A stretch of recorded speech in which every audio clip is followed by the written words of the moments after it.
Look at the thousands of people now who have gathered. These are live pictures from a chopper up in the air to show you how many people are here for the flag to be finally taken down from State House grounds. It is now 1 minute after 10 o'clock, and we anticipate that ceremony beginning any moment now. Now, the folks who were standing on the steps of the State House there this morning are members, the family members of the Emanuel 9, as well as the lawmakers who for this week have really had a long and busy week because they spent every waking moment that they had, especially those who were in the House, debating this bill and then making the decision to make it happen for it to come down. So they are the ones who were standing on the steps of the State House this morning. And Ann, we're beginning to see officials gather now close to the flag. It looks like the ceremony is about to begin.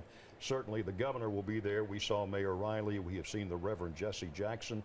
One of the reasons I suspect that the State House and State Senate voted overwhelmingly to take down this flag this week is because the Reverend Clemente Pinckney was one of them. He was a state lawmaker. He served first in the House, the youngest person of color ever to serve in the State House at 23.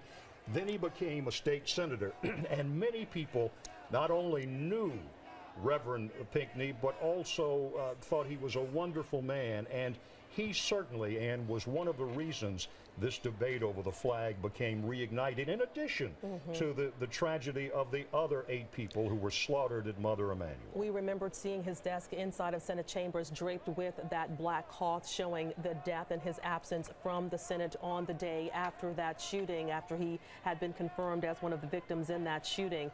And we know so many people, as you said, Bill, respected him. He was one of those people that even if you were on the other side of politics, no matter what the issue, because of the type of person he was, because of all of his hard work and his accomplishments, he was very well respected on both sides of the aisle. And I think that really did make a big impact when people realized what had happened and why the shooter claims he went in there to do what he did. The governor said it well yesterday, Ann, when she signed the bill to bring down the flag. She said the compassion, the forgiveness shown by the families of the Mother Emanuel 9 led to action. That action by the General Assembly earlier this week. The state Senate overwhelmingly approved the plan, the bill to take down the flag.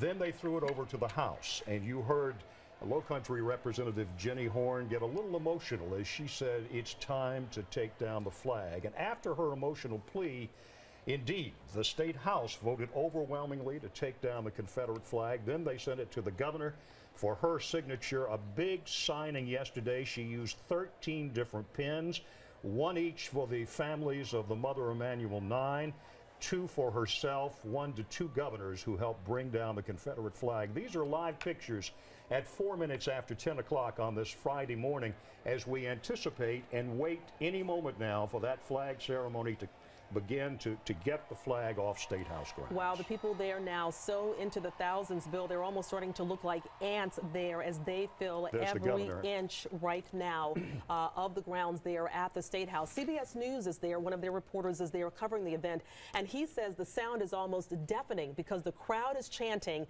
"Take it down, take it down." We're not able to hear that with our live pictures here, but he says you almost can't hear yourself speak there. We see the governor in there just coming out along with her husband to be a witness to the ceremony this morning. And Kyle Jordan joins us now by phone to bring us up to date. Kyle, looks like the ceremony is about to begin. It's about 5 minutes after 10 o'clock.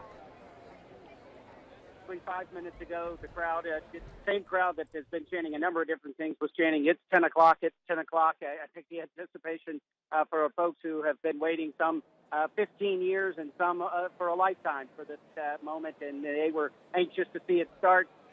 Then the chants of take it down," started right behind us, and actually heard a large eruption of applause the moment Nikki Haley, the governor, when she walked out to take her place there in the center of this crowd on the front of the steps of the State House. And when the governor joined that group, you started to hear a lot of applause coming from the background. The governor has really raised her profile, not only here in South Carolina, but also across the country, with her statements of compassion and caring and forgiveness, echoing what the families of the Emanuel 9 have been saying all along. And she is being viewed now by both Democrats and Republicans alike as one of the reasons that flag is coming down. 5 days after the tragedy at Mother Emanuel, she came out and said the flag has to come down. And sure enough, the state legislature followed her lead, and that flag is about to come down. It's 6 minutes now after 10 o'clock on this Friday morning, and we're watching history about to be made. Kyle, can you tell us where you are? I know it's really crowded out there, and there are so many media out there trying to cover this event. Are you able to clearly see the flag, to be able to see when they take it down? Oh, absolutely. And you may be able to see it from some of the live pictures now. The Honor Guard, the Highway Patrol, just starting to come out here. They will be moving toward the flag. They will remain. And now it's going to start getting really loud here as the crowd starts here. They started to see it. To be honest, it's very difficult unless you're kind of on the front row to get a view of what's happening. But of course, you will be able to see once the flag starts moving from the top of the flagpole. Starting right now, let's watch this as the Honor Guard goes to the flagpole itself to begin the process of removing the Confederate flag. And as we watch the Honor Guard, you saw who was very close to Governor Haley, and that was Mayor Joe Riley of Charleston. He's being recognized because he's been fighting for years and years to bring down that Confederate flag. And of course, being mayor of the city where the terrible tragedy happened just 3 weeks ago at Mother Emanuel Church. Did I also see Representative Wendell Gilliard up there? That looked like he was standing next to that crowd as well. You may have. You may have. I'm sure that he's going to be there on the scene, along with the Reverend Jesse Jackson. This is a momentous occasion, folks. For those of you watching at home, you're watching it live now. History being made as the Confederate flag is about to be removed forever from State House grounds in Columbia. The first time, Ann, in 53 years, the Confederate flag has been taken off State House grounds. And we see the Honor Guard right there. They have made their way to the flagpole where the flag now still waves on State House grounds. We can't quite make out, but we do hear the crowd there. Listen to them for a second. We do hear that chant. Yep. Yeah, we can hear folks there saying, take it down, take it down. And that is exactly what is about to happen here as the Honor Guard continues on now with its ceremonial process of taking down the Confederate flag today. These are live pictures coming to you from Columbia at 8.5 minutes after 10 o'clock as the process has begun to remove the Confederate flag from State House grounds. It's not supposed to be a long process. Let's just listen in.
You've just watched history being made on the state capitol grounds.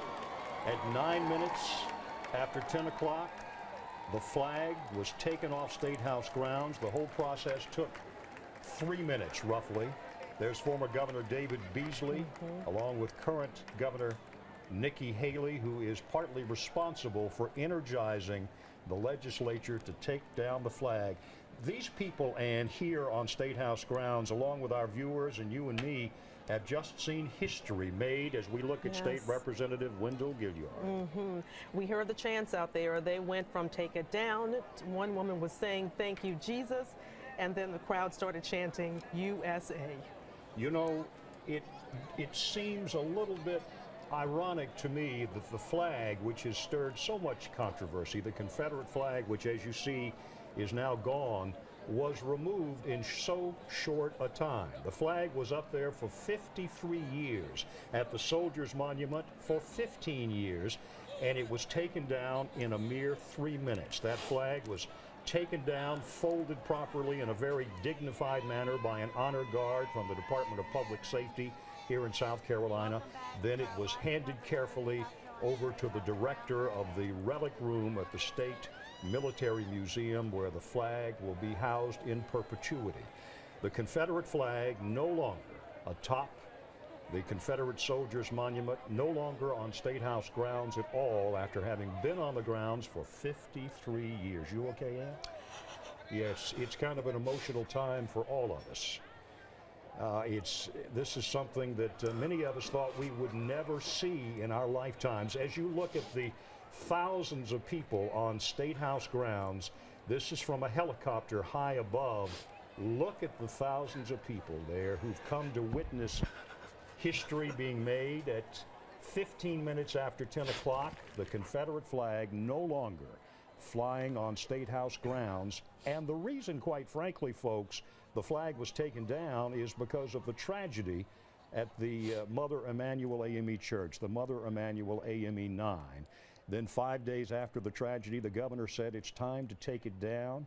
And then she said, I want the legislature to work on it.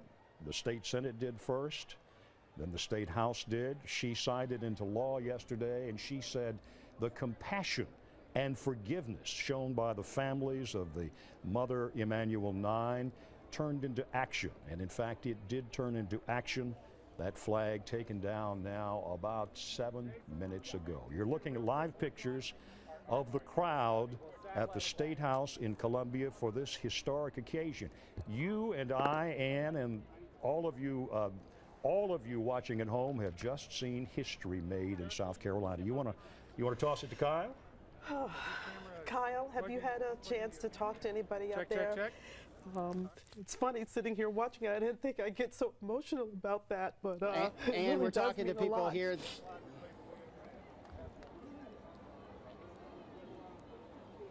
And talking to people this morning, and the anticipation of what was happening out here, and joined by a couple of women that were right here on the very front of the barricade.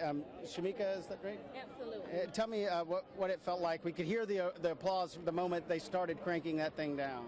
This is a good moment at this time because this is making history for the new millennium and the upcoming children, so they can know the difference what our founding fathers and my grandparents had did for us. And It's a good day. And we've got Ellen here. Ellen and Margaret have been sitting next to each other throughout the morning. They were out here with us. And Ellen, what did it mean to you the moment that you saw this happen? And you know what? It's a freeing. It's a deliverance. It's it gave me a sense of power back. You understand what I'm saying? It's just great on the inside. It calls you to want to stand even firm now in what you believe and what you're standing for. It was a few minutes after 10 before they finally got going. I figure after people had waited this long, waiting a few more minutes wasn't that bad. It wasn't that bad, but it was fantastic. We was in anticipation of it coming down, and it didn't deter us from one bit from standing and believing. And so it's here. It's done now. So we're excited. And your new friend Margaret here, who joined you. You guys have been hanging out all day today. Oh, yeah, we've been hanging out. I met her yesterday. She's from Nebraska, and I met her yesterday. So it's been an awesome time. and we're great. And you're here just standing and watching this and seeing this with so many people. Did you anticipate it would be like this? No, I didn't anticipate it'd be like this, and it was just an exciting moment, and really exciting to be able to share it with some of the friends that I made when I came here. Yeah. And what was the feeling like as this crowd kept growing and growing? I mean, you could just kind of sense that something special was about to happen. I thought maybe I would be crushed. Thank goodness that didn't happen. We've got to, and we'll let you ladies go. Thank you all so much for talking with us today. So many people, the emotions have been so high throughout the day, and we're hearing it in Anne's voice. You could see it in the faces of people as they started to bring it down. And honestly, what you could really see was just a sea of cameras, of cell phones, of people taking pictures, recording video, all to capture that moment. That is the era in which we live in. Everybody was capturing this at the same time, and of course making it a definite challenge for us out here as we're trying to bring you the live coverage. But what a moment for the folks here in Columbia that got to witness it in person, and then also for people around the state of South Carolina, for our viewers in the Low Country, and viewers around the world who are watching this and watching history be made, not only history in South Carolina, but history, American history. Immediately, people started chanting USA in the background, people singing different songs and just thinking that we are all Americans today. And now we've got the American flag and the South Carolina flag, and those are the only two flags flying on State House grounds. And that's what Governor Haley promised when she made those first remarks 5 days after the shooting at Emmanuel A&E. And looking at some of the people walking down, let's grab Reverend Jesse Jackson really quickly. Just quickly, your thoughts as you watch that come down. Well, this is the resurrection. You know, the crucifixion took place in Charleston, and by the power of that blood, we see the resurrection, the new hope, new life, new possible. This is South Carolina at its best. Here we are, multiracial, multicultural, going forward by hope and healing, and not backwards by fear and division. This is a great moment. We heard the cheers. We heard people chanting USA. I mean, this is a uniting thing. It should be. I mean, one America, one flag, liberty and justice indivisible. This is America. We should no longer be hyphenated Americans. The South, one America, one flag. And now with all should come down to Confederate policies. Here we got a million people that are eligible for Medicaid, and we reject $11 billion from the federal government. It's our government. These are our veterans, our seniors, our women who need medical aid. We need to ease access to voting. So beyond the flag agenda must also come down, the agenda of division. We must learn to live together, not just survive apart. Thank you, Reverend Jackson. And again, echoing the sentiment that so many people have talked about over the last few days of coming together, of uniting, something we saw in both the Senate and the House as they were able to unite together to help bring down the Confederate flag here on State House grounds. Bill and Ann? All right, Kyle, thank you very much for your coverage out there this morning. I apologize to everybody. I got a little emotional as I saw the flag coming down. I honestly don't even know why, but as I watched it, just a ton of emotions just watched over me. But certainly glad that I was able to be a part of all of you who witnessed this event happening today. And I don't know, it just brought out a lot of emotions. I don't know if it's because of the Emmanuel 9 or if it's because as someone who grew up here in South Carolina and has experienced some things, and talking to my father about things that he experienced as a young man growing up in South Carolina. But it means a lot to see a part of the Old South, if you will, come down. The Reverend Jesse Jackson, and perhaps said it best just now talking to Kyle. He said the crucifixion occurred in Charleston. I'm sure he was referring to the tragedy at Mother Emanuel. He said this is the resurrection. He said this is the best of South Carolina coming together to take down the flag. I found it, as I said a minute ago, ironic. This flag has been dividing people for 53 years. 53 years. I was 11 years old when it was first put up. It took 3 minutes and change to bring it down. Now the flag no longer flies on State House grounds at all. It was done, though. The flag was taken down, and in such a dignified fashion. Yes. The honor guard was there. They furled the flag, rolled it up very carefully, gave it to the director of the relic room, the Confederate relic room at the State Military Museum, where it will now be housed forever. It's been quite a morning quite a day here in South Carolina. Yeah, we know that there are a lot of strong feelings on both sides of this issue, and the fact that the flag is gone doesn't mean that those feelings will automatically reconcile and that people will automatically heal, but we certainly do hope that it is the beginning of a new era where people can heal and come together and just talk about differences and appreciate them, but not hate someone else because of the differences that they have. You think the governor would say it's a great day in South Carolina? The governor said that it is a great day in South Carolina. Folks, that is wrapping up our coverage right now of something that you just saw. You saw history being made, the Confederate flag taken off State House grounds in about 3 minutes in a very brief ceremony. We will see you back here at noon. Ann and I will. I'm Bill Sharp. And I'm Ann McGill.